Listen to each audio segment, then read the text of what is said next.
There's a pretty one, Ulysses.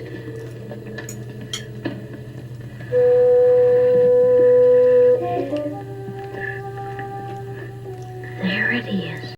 Hello, BookTube. I'm Sean Breeze Books. Welcome back to my channel and another Friday Reads. And I'm actually redoing the 14 minutes of actual Friday Reads content, not including the mystery guest chat, because I didn't get everything set up right and the audio just sounded terrible and I was having trouble getting my books to focus on the screen. And so once I played it back, I wasn't happy. So I'm doing it all again, and maybe I'll even sound more articulate this time. But anyway, I'm really happy with the new computer, but I haven't got all the little kinks out of it. I have had not necessarily a great reading week. I haven't done very much reading, but I've had a great bookish week in lots of other ways and lots of interesting things going on, some of which I'm not ready to tell you about. But life is beautiful.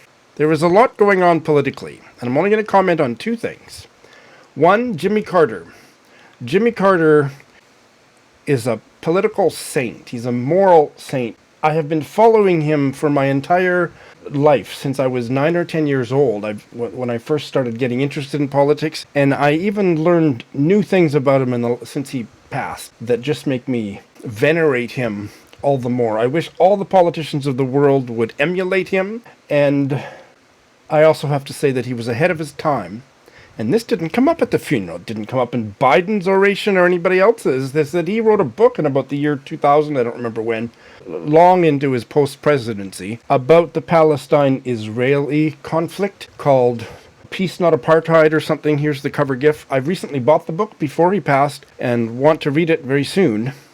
But, there was Biden who, putting his fumbles about the Mideast aside, was really a great precedent, I think. But that is a major failing that he never got his act together about that. And for him to, not only to praise Jimmy Carter, but also to prattle on and on about what a role model he was to him, and not just like the Clintons sitting there and Obama and all of those ex-presidents to not have followed Jimmy Carter's example or his thinking or his moral evolution on the Palestinian question was disgusting. So Jimmy Carter is gone, and there's very little hope for the world, I don't think. Moving on to another terrible topic, which is the fire in LA, and all I have to say about that is it was written pretty much word for word in Stephen Markley's novel, my top read of 2024, The Deluge. There is a harrowing chapter about Los Angeles basically burning to the ground that it was hard not to think of while watching the awful news. And that is my uplifting commentary on politics. Let's move into bookish territory, shall we? Oh my god, this mystery guest is going to blow your freaking mind. And the mind-blowingness continued, and I was adamant that I wasn't going to cut it down. So this is only the first half of this amazing chat with this mystery guest. The rest of it will be coming in a standalone, unexpurgated, non-mystery video later on. But please enjoy the first part. And this week's mystery guest is the writer Vesna Main, author most recently of the 2024 novel or novella, Waiting for a Party, joining us from London today. Vesna, welcome. Thank you. Thank you for inviting me. You didn't want me to identify you as a British writer or a Croatian British writer. You are a writer of the world. I'm a citizen of the world. And, you're a citizen of the world. I have never felt anything. It says on Google that I'm a Croatian writer. And I think it was one early reviewer of my collection of short stories who simply just didn't know what to say. And so she looked me up and said, born in Zagreb, Croatia. And so Croatian writer. And I've been trying to get rid of it on Google, but you need all sorts of identifications on Google, and I just couldn't do it. And it's been following me, and I have never felt, when I lived in Zagreb, I did my first degree there and came to do postgraduate work in England. And then I lived in Nigeria where I was teaching, and now I mostly live in France, and I've never felt anything. I must say that since Brexit, which to somebody who, although I have a British passport, but I always felt foreign, just as I felt foreign in Zagreb where I was born, since Brexit, I do feel European. I feel European. I'm a graduate of comparative literature, and for me, I chose that because as my first degree, because I believed in this idea of literature passionately that goes across borders. Wow, wonderful. But at the same time, it's, there is the idea, I don't know if you've come across, which I think is so wonderful. It comes from a guy called Ernest Robert Curtius, a German scholar, and it's the idea of the European cultural circle. And it's the beginning with the Bible and with Homer, because in a way, everything, all our stories, everything comes from there in European art and in European literature. And, somehow in that sense, I feel European. Well, oh my goodness, this is going to be a really interesting chat. Why don't we start by tell us about Waiting for a Party? I have to say that when I learned it was about a 92-year-old woman discovering her sexuality as a senior person, that is so much the concept of that, the theme of that, the topic is so much up my street that I can't wait to read it. Tell us more about it. Well, let me tell you how it started. A few years ago, there was a letter in The Guardian, which is one of the national broadsheets here in Britain. And there was a woman in her 90s writing in saying that she was so distraught because her lover of the past 20 years, a man a few years younger than her, so in his mid to late 80s, had just told her that he has found somebody else. And she said what upset her was not so much that he had left her, but that she cared. She felt that at 92, she shouldn't care. So what? It's all past her. But she did care.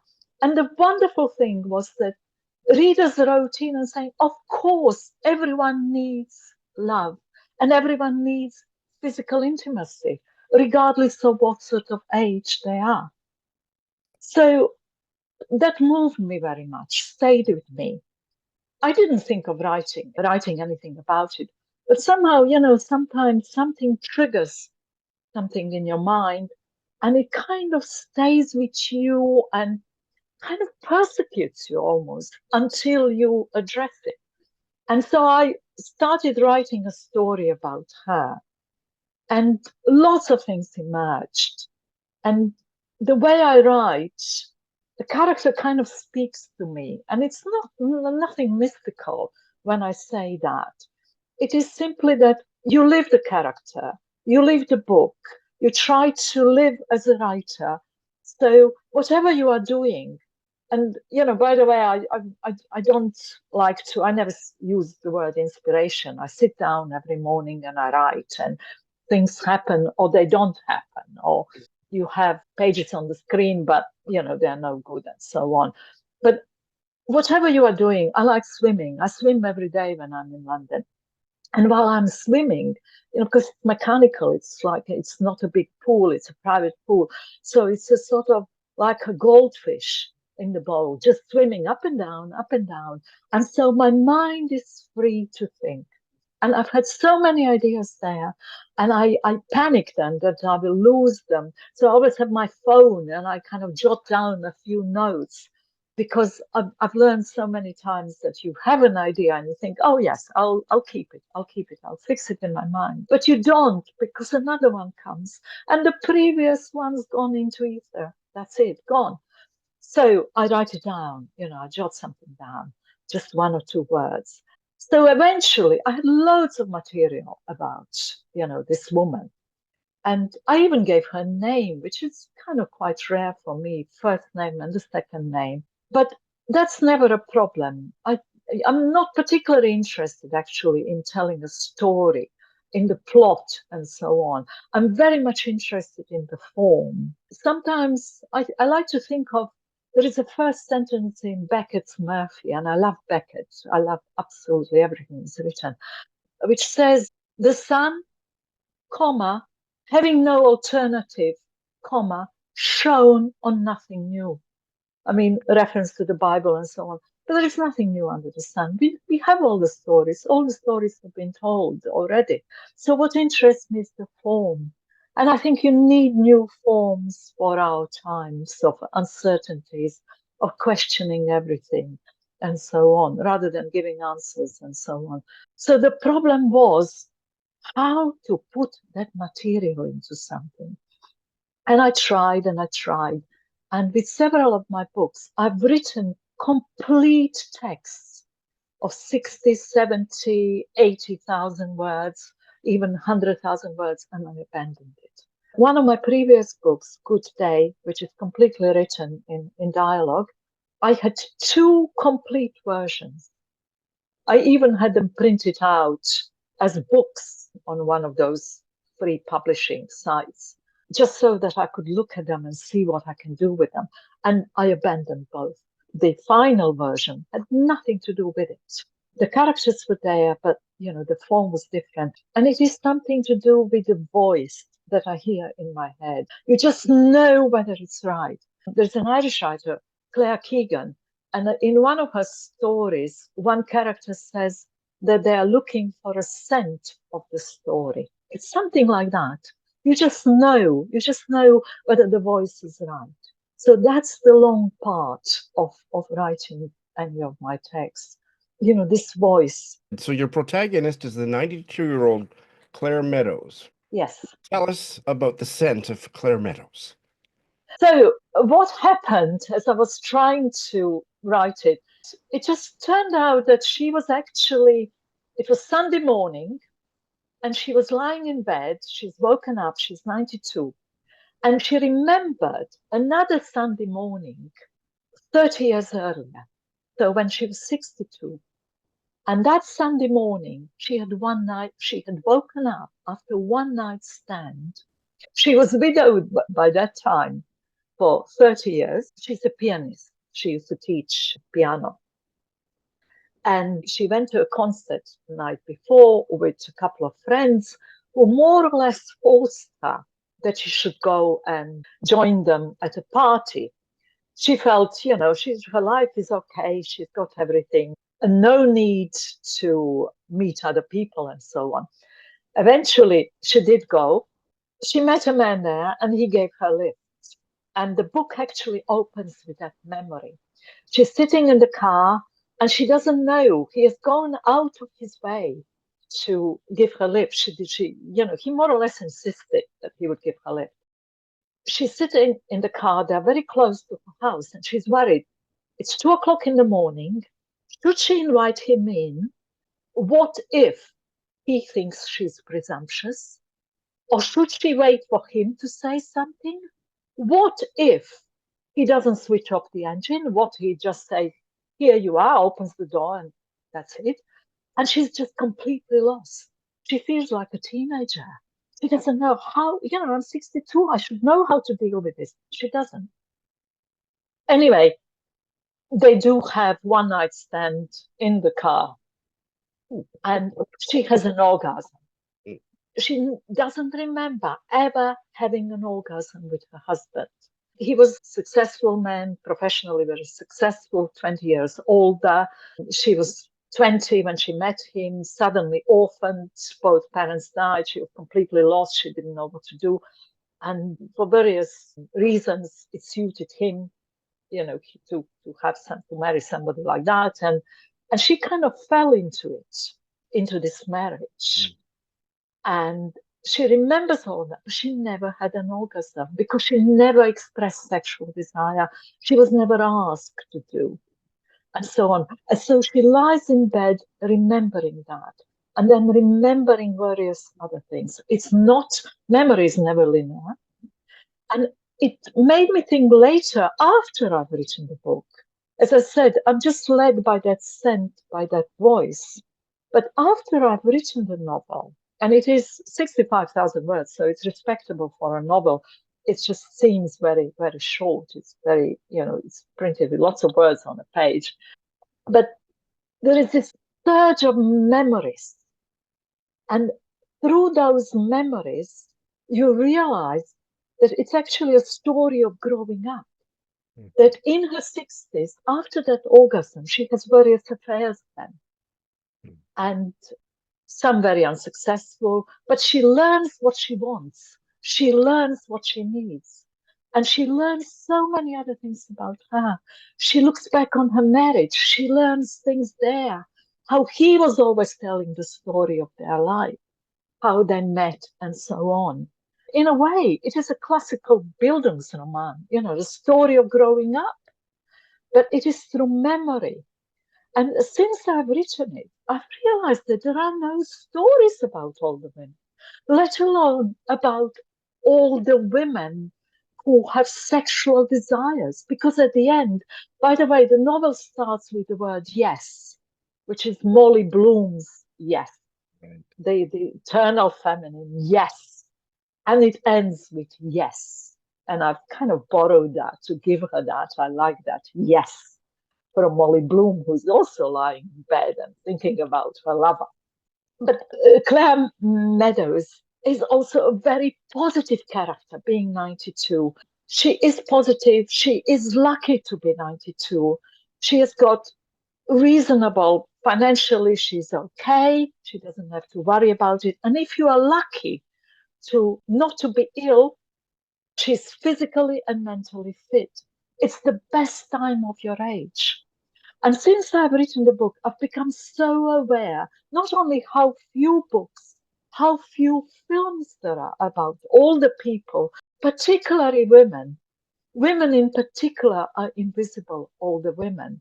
Somehow, perhaps it is to do something with that old belief, which obviously, is absolutely ridiculous. Biology is our destiny. So that once you are no longer, once you are into menopause and so on, you are just invisible. You have served your purpose. You cannot have children anymore as a biological entity. You are useless. And interestingly enough, Claire Meadows, who hasn't had children, she gets a son. She becomes mother in her 60s. Now, I won't say Let the reader how that discover how that happens, goes. Yeah. how that happens. So, in a way, she goes against this biology's destiny. Once you have had your menopause, you are finished. You're just a waste of space because you can't contribute. We are all cells contributing, to survival of the species. You can't do that anymore. And so I've become aware of this whole idea of old age representation in our society, which is not the same everywhere in the East. I think maturity counts for something.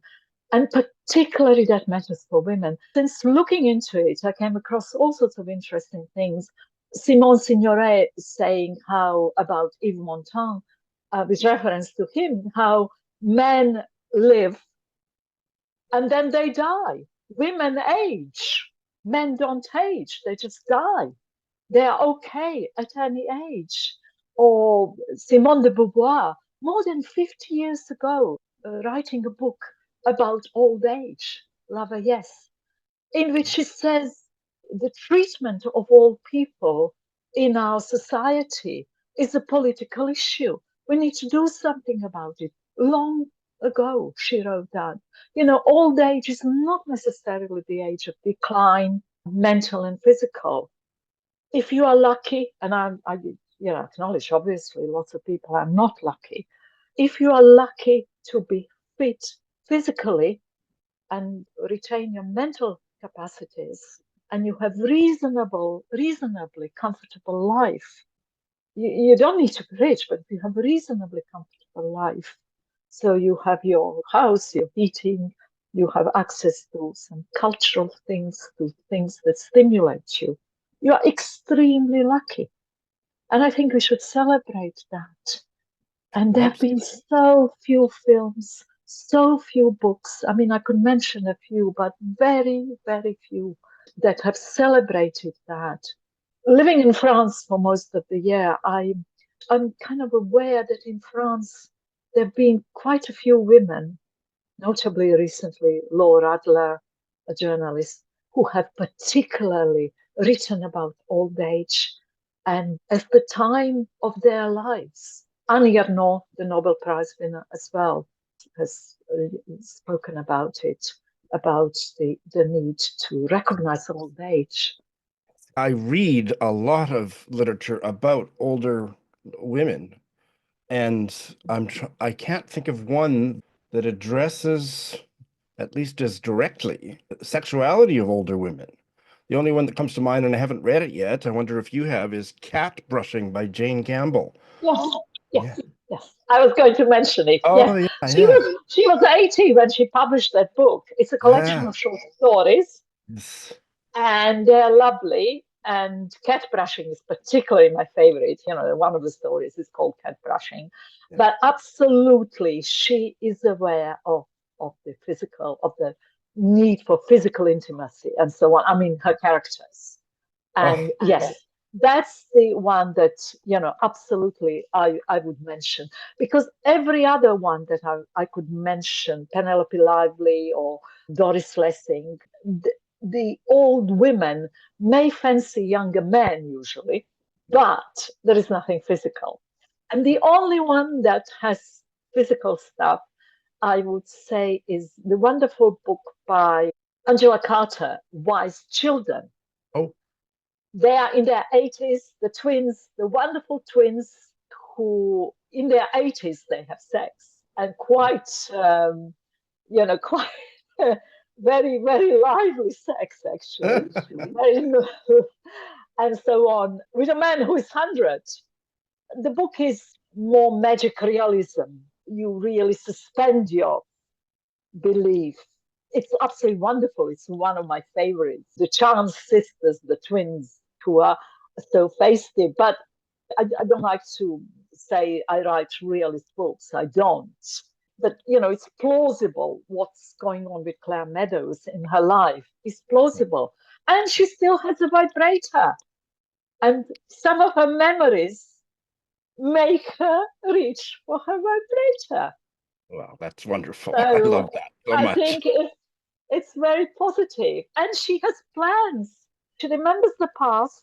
She lives in the present, but she has plans for the future. Her son and his husband, they pencil in, you know, various things that they are going to do, the travel and so on. But you see, the interesting thing for me is that I have discovered these things in my book after I've written it. I had no idea about any of it before. And I don't write with a message.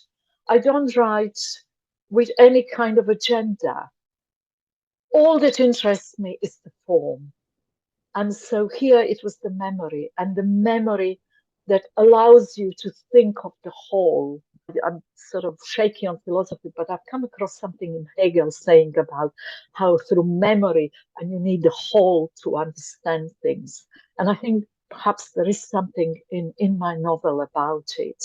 I mean, of course, the real whole can only be when you are dead. Absolutely.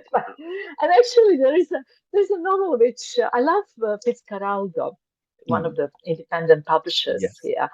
One of their novels that they've published. There's a character who is actually telling her life from after her death. Mine is not doing that, but I think that's the only way that you can see the whole, that you can say, I was happy, right? When you can have it all, nothing else can happen. Absolutely. Well, Yeah. speaking of vibrators, I am sitting here vibrating. The more you talk about waiting for a party, it sounds like such a Sean book. I can't wait to read it and have you come back for a even longer chat. Vesna, what are you working on now? Right. I'm writing a novel, and I've got two drafts around 70,000 words. I may be shorter when I finish, which is, it's called Supper with Lolita. And it's partly triggered by some of the readings that have recently, that I've heard in the media, particularly in France, with interpretations of Nabokov's Lolita, which I found rather disturbing. Mm, And so, for example, there was a novelist whose work I like very much, and she wrote a novel about abuse that she suffered as a child for years, sexual abuse at the hands of her stepfather. mhm. He was later jailed and so on. And in an interview on the French radio, she said how it was the story of Lolita and compared it to that. And I found that upsetting because I think it's such a wonderful novel. And, in moral terms, nowhere is it, suggesting that pedophilia is okay, that you can drug young nymphets and sleep with them and so on, because it's so artful. It's so self-conscious as a novel. Plus, it has this foreword around whereby the novel is presented as a document that somebody wrote, Humbert, while he was in prison. And the writer of the foreword, who I think is his lawyer, actually condemns all of that. So there is just no way that one can say that Nabokov is morally responsible for pedophilia or anything. And there have been several voices like that. And, it upset me. And so in this novel, there is a group of writers in a restaurant and they're talking they're talking about their own childhoods and experiences. The occasion is they've been invited after a book launch by one of them. And that is a woman who actually has just written a novel, their friend, in which all the pages are completely empty. 400 pages with nothing in it. We discover why that is so. But she's also somebody who, and there is a little bit of me in her in that sense. I hope not much, because something else happens to her, quite terrible. So that she's on the way to Zurich, actually, to Dignitas the next day. But she's written this novel because she always wanted to write something which no one else has written. Something whereby, if you go on Amazon or somewhere else, that they couldn't say people who bought this novel also bought this, and that, because this is so unique. This is unique. And no one else, you can't, if you have bought this, there is nothing else to buy, right? And so she wrote this novel with 400 pages completely empty. And there is perhaps a little bit of Emperor's New Clothes there, because none of her friends dare say anything. They don't say, hang on, what's going on here? But we do hear two other voices who are saying, look, this is the best. This is her best novel, because all the stories of the world are here, all and none. It's up to the reader. And also, it's not a failure, because ultimately, at least I think like that, or everything we do is a failure, because what you have in your head is much superior to what you can put on the page. You can never be happy, but there comes a time when you want to move on. But it's always a failure. So if you write something like this, where it's just completely blank pages, and it's only up to the reader to imagine, and the writer is another reader to imagine this best novel that they see and hear in their head, that's just wonderful. You can't fail. Also, I think artificial intelligence can beat that. It can't write in the style of that. 400 empty pages. So, there is a little bit of that in there. And then there is also this discussion about Lolita, which is kind of interspersed with stories from abuse in childhood, such as one writer talks about her mother not speaking to her for months on end and how she coped about it. And yet she understands her mother. She never felt bad about her mother. She understands why, as a woman, what it was for her mother, how difficult it was for her mother to have a daughter who wasn't what she expected. Because ultimately, every child is a disappointment, no matter how much we love them. They're always a disappointment. They're not what we wanted them to be. Just like every book is a disappointment. Well, It's I was not just that going to make that ideal. connection. Yes. Yes. You talked a minute ago about failure, and I wonder about every work of literature when it finds the right reader.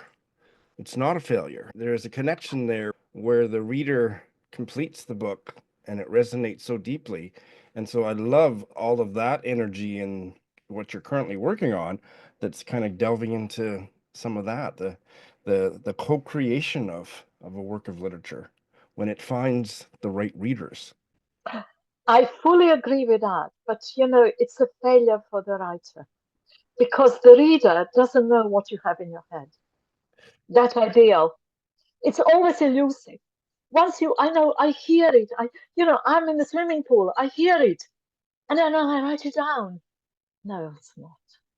And then I hear another one. It's many years ago I read John Fowles's Magus, and it's a little bit like that. This guy goes to teach English on a Greek island, and young guy, and strange things happen to him, and he doesn't know what's going on. It's very awkward, and then he's offered an explanation, and he says, "Oh, I didn't think of that. Of course, it's so obvious. Everything falls into place." And you, as a reader, think, "Of course, that's so obvious. It makes sense." And then you turn the page. He goes around the corner on the island. It doesn't make sense. And another explanation is offered, and another, and another. And you always think, of course, I was so stupid before to believe the previous one. This one is the right one. But of course, none of them are. And in the end, he's just frozen. The character is frozen in the kind of eternal present. And it's something like that with this elusive text that you are constantly trying to write. But it's never there. So the reader doesn't know that, but it's there. It's there in my head. And it just, it will always be there. On the other hand, it's good to be a failure. You try again, you fail better, as Beckett tells us. You fail better. Otherwise, if you wrote a perfect novel, or we thought we have written a perfect, we were convinced we have, that would be it. Just as in the novel I'm writing now, the characters think, well, there's two who on the side who are not named, who talk about this novel of 470 pages. They said, this is the death of the novel. Where do you go from here? All the stories are here. So what do we do now? That's it. Everything's been said. This has been such a spellbinding conversation that I'm just going to put this part in my Friday reads this week, and you'll just have to wait a few more weeks for the unexpurgated full-length video, including Vesna's book recommendations. So right now, I'll say, Vesna, thanks so much for this part of the chat. Thank you. Thank you, Shawn. Oh my God, she was just wonderful. As I always say, because it's always true, I am really excited to get to Waiting for a Party. Stay tuned for the full video. I didn't quite take a break from editing videos, but I didn't push myself to finish a long video that I'm currently editing, so I don't have any videos to tell you about this week. Stay tuned.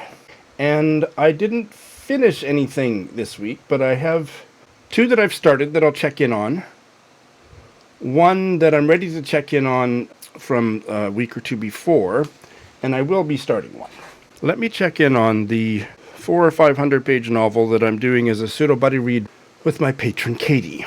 And I am now far enough into Lucky Boy by Shanthi Sekaran to talk a bit about it. It's starting out really good, and I'm seeing now how the two storylines are going to come together. There is an Indo-American family, and the daughter, Kavya, is married. She's a bit of a badass. She's always at odds with her very traditional, or much more traditional, Indo-American mother. And she is, with her fairly new husband, trying to have a kid, and it's not going well. I'm far enough along to know that she and her husband are considering adopting. And the other storyline is about this Mexican woman who, at the age of 18, she and her family very unwisely trust an acquaintance who has American citizenship, I guess, to smuggle her into America. But he's scheming and has other ideas. Let's leave it at that. But I guess she does eventually get to America. And so I'm just taking a wild guess that she is the one who's going to get pregnant and have a baby that this Indo-American young woman is going to adopt. I don't know that for sure, but I did have a little peek at the back, and I think that's where it's going. I'm really enjoying getting to know these two women, and the writing is really great, and it's still early into a 400 or 500 page novel, but that's all I have to say about it. But color me impressed thus far. My first buddy read of the year is with Heidi of My Reading Life, another novel by J.L. Carr. The Harpole Report. This came out in 1972, and he, of course, is the author of one of the best works of literature ever written, certainly in the 20th century, A Month in the Country. There aren't many other novels by J.L. Carr that people talk about very much, but this is one of them. And this one is written about, look how matches my blouse. This one is set in a primary school. There is a young teacher who is appointed as a temporary, headmaster. We would call it principal in the West, I guess. The other guy is gone off for medical leave or something. And all kinds of mayhem and comedic problems ensue.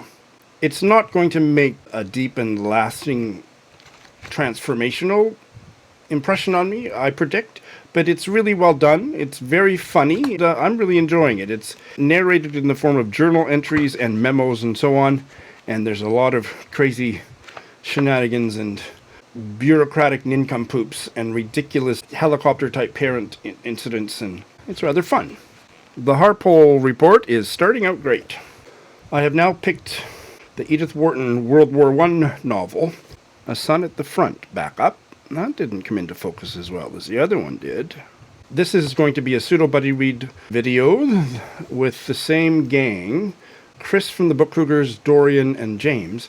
We did Summer by Edith Wharton last year. This one is starting out much better for me. I'm on page 42 and quite enjoying it. It's about an American artist. He's, maybe 50 years old or something in Paris. He's lived there most of his adult life. He and his ex-wife got married there.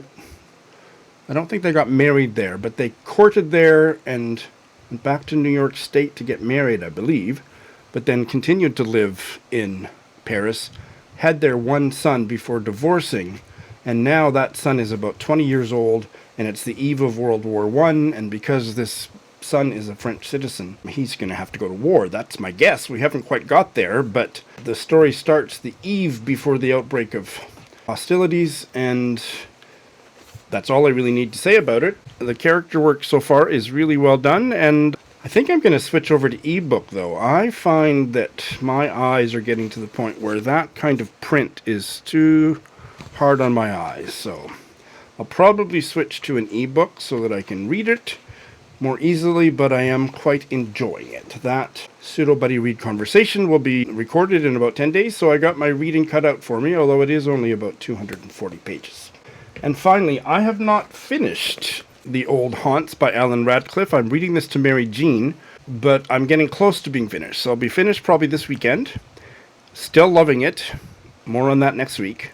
And so Mary Jean and I have chosen the next book that I'm going to read to her, and that's another one of my mystery guest chats from last year. It's by the Canadian writer Nina Berkhout, This Bright Dust, and I have a finished copy of this novel that the publisher Goose Lane sent me, and I can't find it in my house. I saw it as recently as about a week ago, and then I've been hunting high and low for it, and it's just disappeared, but it'll show up. So I have put a hold on the library book copy, which I'll pick up tomorrow. The novel is set in about 1939 in the prairies, in a really poor, depression-laden part of Alberta or something. And the King and Queen of England, George VI and Elizabeth, are making a months-long tour of Canada. It had to do with the imminent outbreak of World War II and all that stuff. This small town where the story's set, one family is really excited about the royal tour. They're very pro-monarchist, and the other family, I believe, is much poorer, and they're maybe anti-monarchist. I'm not really sure how much it gets into monarchist and anti-monarchist stuff, but they're not at all excited about all the money that's being spent on this royal tour. And the story is about those two families more than it is about the royal tour, but that is the opening premise. And that sounds like a book that Sean, Bree's Books, must read. And Mary Jean is looking forward to it too. So I'll be getting started on that. And that novel, the title of which I love, This Bright Dust, was just published sometime in the second half of 2024. All right, so that is my Friday Reads for this week. I hope that all is well in your world, reading-wise and otherwise. Thanks for watching.